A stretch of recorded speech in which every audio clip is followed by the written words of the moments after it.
नमस्कार दोस्तों, आज के इस खूबसूरत दिन में मैं आप सभी दोस्तों का स्वागत करता हूं। दोस्तों, आज जिस समय निफ्टी के अंदर हम लोग 3 कैंडल्स को देख के चल रहे हैं और 3 कैंडल्स हमें लो के पास मिलती हैं, तो कहीं ना कहीं हमारे दिमाग के अंदर ये विचार आता है कि क्या मार्केट का बॉटम बन गया है और क्या मार्केट यहाँ से वापस एक रिवर्सल ले सकता है, जिसके अंदर हम लोग मतलब एक ही चीज़ को स्टेप बाय स्टेप डिस्कस करके चलेंगे। अगर आपने मेरे लास्ट के सभी एनालिसिस को चेक किया होगा तो काफ़ी ऊपर से मेरा व्यू मार्केट के लिए बेयरिश था और 23,521 के पास मुझे ऐसा लगता था कि मार्केट के अंदर एक सपोर्ट बन सकती है। लेकिन 23,521 के टूटने के बाद मैंने आप लोगों को अपडेट दिया था कि मार्केट 23,000 तक के लेवल टेस्ट कर सकता है और मार्केट ने हमारे को एग्जैक्टली नीचे 23,047 के लेवल्स को टेस्ट करता हुआ दिखाया है। मतलब मार्केट कहीं 23,008 के पास तक आया है। दोस्तों, क्या 23,008 अभी टेस्ट होना बाकी है? तो मेरा जवाब है हाँ।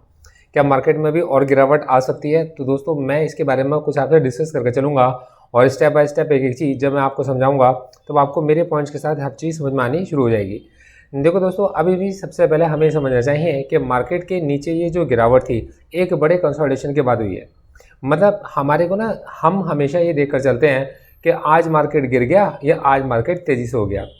हर चीज़ के पीछे एक वजह होती है, हर चीज़ के पीछे एक इतिहास होता है और आज जो आप बीज बोकर चलोगे यही आने वाले वक्त में फल बोकर चलते हैं।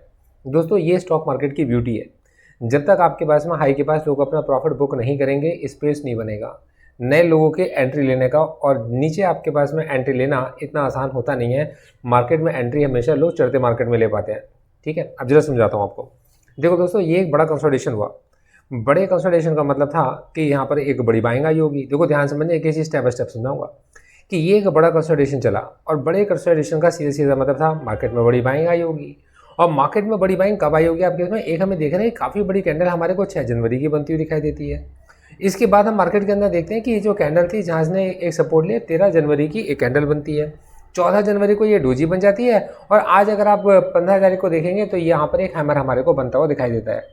क्या ये हैमर बुलिश हैमर है? ऑब्वियसली बात है कि अगर इसका लो पिछले लो के ऊपर है और दोस्तों इसका हाई अगर पिछले हाई के ऊपर है तो इसका मतलब है कि ये हैमर एक बुलिश हैमर है। अगर इन तीनों कैंडल्स को एक साथ मिला दिया जाए तो ये कहीं ना कहीं मार्केट के पीछे के इतिहास को बता कर चलते हैं कि जब भी कभी कुछ इस तरीके के हैमर्स बनने शुरू होते थे मार्केट के अंदर, मार्केट पार्टिसिपेंट एक कंसोलिडेशन को देखते थे। मतलब मार्केट के अंदर मार्केट पार्टिसिपेंट्स ने एक कंसोलिडेशन देखा, मार्केट ने तेजी को पकड़ा, मार्केट में नए प्लेयर्स ने अपनी पोजीशंस को हल्का किया, यहाँ पर लोगों ने एवरेज किया, ऊपर पोजीशंस को खाली किया और यहाँ पर फिर से उनके लिए एक स्पेस बना और हमने देखा कि मार्केट पार्टिसिपेंट ने नीचे आकर ये डोजी कैंडल्स की फॉर्मेशन की। अब हम इस डेट्स में देखते हैं कि मार्केट में एग्जैक्टली हुआ क्या था। तो अगर आप FIDH की ट्रेडिंग एक्टिविटीज़ को चेक करेंगे जिसमें हम लोगों ने 6 जनवरी और 13 जनवरी को चेक करके चलना है, तो सबसे पहले हम लोग 6 जनवरी को देख के चलेंगे। तो दोस्तों, मेरा अंदाज़ा बिल्कुल भी गलत नहीं था। 16,000 करोड़ की एक बड़ी बाइंग जिसमें 5,749 करोड़ की बड़ी बाइंग निकल कर आती है 6 जनवरी को। मतलब मार्केट पार्टिसिपेंट्स ने 6 जनवरी को एक बहुत बड़ी पोजीशंस को ओपन किया है। इसके बाद 9 जनवरी को बड़ी पोजीशंस को ओपन किया है दोस्तों। उसके बाद अगर आप देखेंगे 9 के बाद 13 जनवरी को और भी बड़ी पोजीशंस को ओपन किया है। तो देखो हमारे पास है 6 जनवरी, 9 जनवरी और 13 जनवरी बड़ी बाइंग, बड़ी पोजीशन 20,000 करोड़ की बाइंग जिसके अंदर 12,000 करोड़ की सेलिंग भी है। मतलब पोजीशंस को ऑफलोड भी किया गया होगा। 14 तारीख को 17,000 करोड़ और या आज के दिन है 14,000 करोड़ है। कॉन्सेप्ट को ध्यान से समझ कर चलते हैं। अब जो है जाकर चेक करते हैं। अब हमने देखा कि सबसे पहले 6 तारीख को हमारे पास ये 3 तारीख है, ये आपके पास में 6 तारीख है। 6 तारीख को मार्केट में एक बड़ी बाइंग, 6 के बाद ये है 7, 8 और ये 9। 9 तारीख को 23,521 के पास एक बहुत बड़ी बाइंग। और दोस्तों अभी आपने देखा ये है 13 जनवरी, मतलब 23,006 के पास में मार्केट में और बड़ी बाइंग।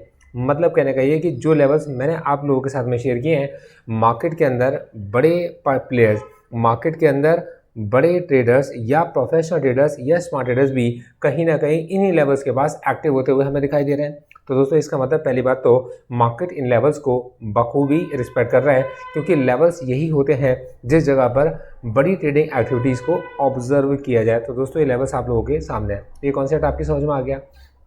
अब हमने देखा कि पीछे जब भी कभी बाइंग आई थी तो इसका मतलब ये है कि बाइंग तो चल रही है और बड़ी बाइंग चल रही है मार्केट के अंदर। बस बड़ी बायर्स जो है मार्केट से लोगों के माल को निकलवा कर खरीदना चाहते हैं। अब दोस्तों एक बड़े कंसोलिडेशन के बाद जब कभी भी मार्केट कुछ इस तरीके से नीचे एक बड़ा गैप डाउन देता है तो यहाँ एक सीधी सी बात समझ में आती है कि वीक प्लेस को आउट किया जाएगा। कहने का मतलब है क्यों आउट किया जाएगा और कैसे आउट किया जाएगा, इसको समझा जाए। देखो दोस्तों, जब भी कभी मार्केट के अंदर एक इस तरीके का गैप डाउन मिला तो इसका मतलब है सीधी सी है कि वो ये चाहते हैं कि भाई देखो मार्केट ऑलरेडी नीचे गिर गया और अब मार्केट में पैनिक सेलिंग आ जाए। दोस्तों सारी खबरें इस तरीके की चलती हैं, सब जगह पर न्यूज़ ये देखने को मिलती हैं कि 23,000 टूट जाएगा, 21,000 आ जाएगा, 22,000 आ जाएगा, ये लेवल्स हमें देखने को मिल जाएंगे। और दोस्तों मैं ये नहीं कह रहा कि ऐसा नहीं हो सकता। दोस्तों जब तक आपके पास में इस तरीके की खबरें नहीं चलेंगी, लोग डर के मारे नहीं बेचेंगे, पैनिक सेलिंग नहीं करके चलेंगे। यहाँ पर मैं आपका ध्यान ना एक तरफ लेके चलना चाहूँगा। दोस्तों मैं आपको स्टॉक मार्केट के अपने इस कोर्स में आमंत्रित करना चाहता हूँ कि आप लोग आओ और आकर सीखो। हम आपको एक एक कॉन्सेप्ट सिखाते हैं स्टॉक्स की रिकमेंडेशंस के साथ। देखिए मैंने इसके अंदर पूरा पर पूरा लिखा है, क्योंकि मैं एक सेबी रजिस्टर्ड रिसर्च एनालिस्ट हूँ।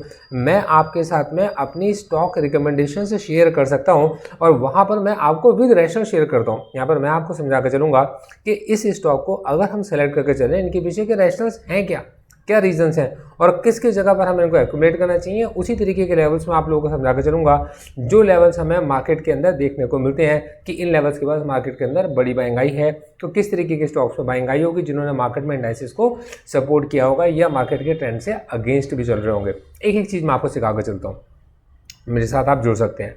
अब अगले कॉन्सेप्ट पर निकल कर आते हैं कि यार मार्केट के अंदर मार्केट पार्टिसिपेंट्स ये चाहते थे कि यार लोग ना वीक प्लेयर से मार्केट से आउट हों, जिससे कि जितने लोगों के मन में एक डर क्रिएट करा गया और जो डरने वाले डरपोक लोग थे उनको मार्केट से बाहर निकाल दिया जाए। और यही चीज़ हम लोगों ने देखा एफआईज टीआईज की ट्रेडिंग एक्टिविटीज़ के अंदर।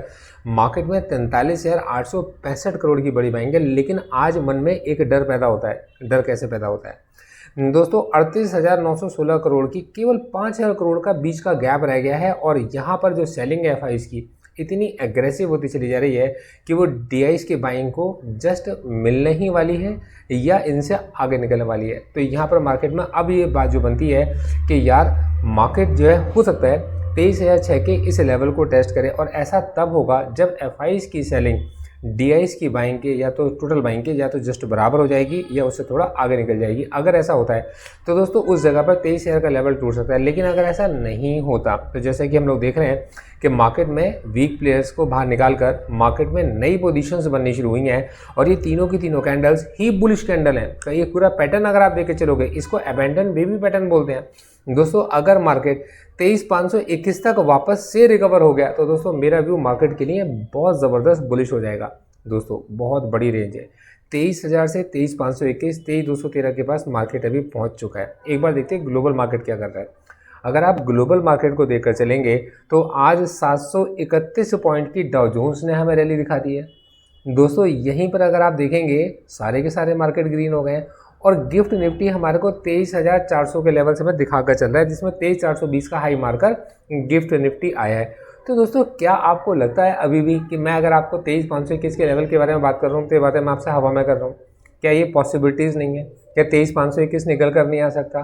तो दोस्तों बहुत इंपॉर्टेंट लेवल अब हमारे लिए जो बनता है वो ये कि मार्केट के अंदर सबसे पहले तो हमारा व्यू बुलिश बनता है, जिसमें हमारा स्टॉप लॉस कितना होगा? 23,006 होगा और हमारा टारगेट क्या होगा? 23,521 होगा। मतलब 23,521 के पास जाकर हम प्रॉफिट बुकिंग की एक्सपेक्टेशन करके चलेंगे। 23,006 के पास हम लोगों का व्यू मार्केट को लेकर क्या है? बुलिश है। सारे व्यू के पीछे के सारे लॉजिक, सारे रीजन, सारे रेशनल्स मैंने आपको सिखाए और समझाए हैं। दोस्तों 23,000 से उठता हुआ मार्केट 23,521 के पास तक आ सकता है। 23,521 के पास हमारा व्यू मार्केट में प्रॉफिट बुकिंग का है। 23,521 के पास से 23,521 के स्टॉप लॉस से हमारा व्यू मार्केट में प्रॉफिट को बुक करने का मतलब बियरिश है। और यहाँ से हम ये मान के चलते हैं कि तब हमारा टारगेट आपके इसमें 23,200 के आसपास का होगा। मेरे हिसाब से मार्केट को भी कंसोलिडेट करना चाहिए, लेकिन मार्केट में इतनी बड़ी सेलिंग आ चुकी है, सेलर्स भी तो कहीं प्रॉफिट बुक करेंगे। और जब कभी सेलर्स अपने प्रॉफिट को बुक करते हैं तो उस समय पर सबसे ज़्यादा नुकसान कॉलराइटर्स का होता है। ध्यान समझिएगा, इंपॉर्टेंट बात है। जब भी कभी सेलर्स अपने प्रॉफिट को बुक करते हैं तो जो लंका लगती है, सबसे बड़ा नुकसान जिनका होता है वो आपके पास में कॉल राइटर्स का होता है। तो उस जगह पर मार्केट में कॉल राइटर्स का जब नुकसान होता है तो मार्केट में शॉर्ट कवरिंग आती है। तो मार्केट अगर 23,521 से ऊपर की तरफ निकलता है, हमारा व्यू मार्केट को लेकर बुलिश बन जाता है। 23,521 के बाद से हमारा व्यू मार्केट को लेकर बुलिश है। 23,521 के नीचे हमारा व्यू मार्केट में 23,521 के पास प्रॉफिट बुकिंग का और 23,000 के पास में हमारा व्यू मार्केट के अंदर बुलिश पोजीशंस का बनता है, जिनका स्टॉप लॉस 23,000 है। अब दोस्तों 23,000 अगर टूटा तो क्या मार्केट कहाँ तक आ सकता है, अगले लेवल्स क्या निकल कर आते हैं, ये मैं आपको आने वाले वक्त में समझाऊंगा, इनके पीछे के लॉजिक भी समझाऊंगा। लेकिन अभी आप इतना समझ लीजिए कि मार्केट के लिए इंपॉर्टेंट लेवल इस समय 23,006 का है, और दोस्तों फिर अगला लेवल 23,521 का। ये मेरे अकॉर्डिंग मार्केट में इंपॉर्टेंट पोजीशंस निकल कर आती हैं, पोजीशंस बनती हैं। दोस्तों ये मेरा कॉन्सेप्ट था। उम्मीद करके चलता हूँ आज के दिन आप लोगों को बहुत कुछ सीखने को मिला होगा। अगर आपका जवाब हाँ है तो वीडियो को लाइक करके कोई ना कोई कमेंट में ज़रूर अपनी बात लिख कर जाइएगा। Thank you so much, all the best.